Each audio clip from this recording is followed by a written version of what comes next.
O desmembramento do Império Romano no ano 395 marca o início de duas histórias, a do Império Romano do Ocidente e a do Império Romano do Oriente, enquanto o primeiro teve vida breve, pois desapareceu no ano de 476. O segundo durou mais de 1000 anos, datado da divisão até a tomada de Constantinopla pelos turcos.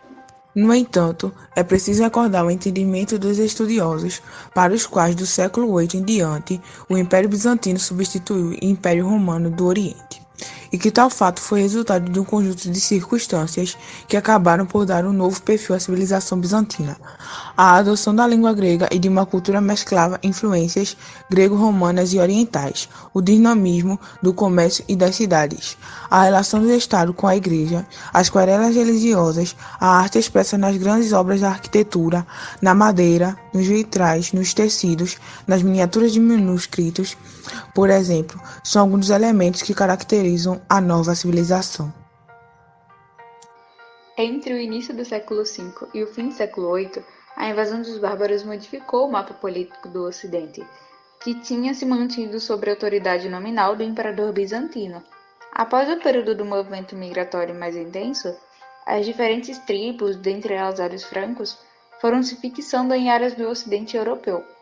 Os estados germânicos que foram se organizando precariamente eram autônomos entre si, enquanto os imperadores bizantinos se viam como autoridade de todo o território que tinha sido do Império Romano, conforme afirma Likov.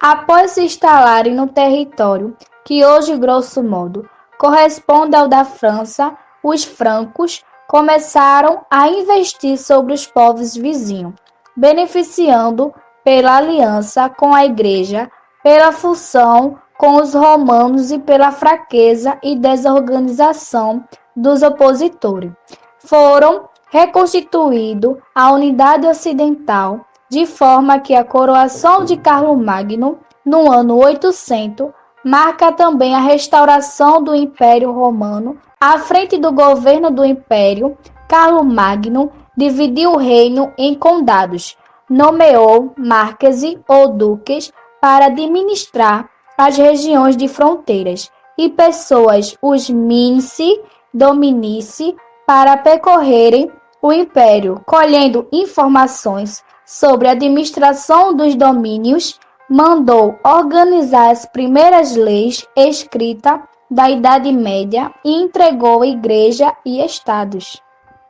Mas a unidade do império não sobreviveu à morte de Carlos Magno. A divisão do seu território em 3 partes administradas pelos filhos do imperador, coincidindo com ataques ao norte por povos escandinavos, nórmandos e vikings, e ao sul, desferido pelos muçulmanos, criaram um ambiente favorável para o florescimento do feudalismo. No decorrer do século X, os carolingios foram sendo substituídos por outras dinastias no governo das 3 partes desmembradas do império criado por Carlos Magno. Na França Oriental, isso aconteceu em 911, quando duques locais fundaram o Reino Germânico, em aliança com a Igreja, e prestigiado após derrotar os húngaros na sua tentativa de invadir o reino. O rei Otto I foi sagrado no ano 962, imperador do Sacro Império Romano-Germânico, o qual durou até 1806. Seguindo o exemplo de Carlos Magno, o imperador Otto transformou o controle político da Igreja numa das mais importantes marcas do Império Romano.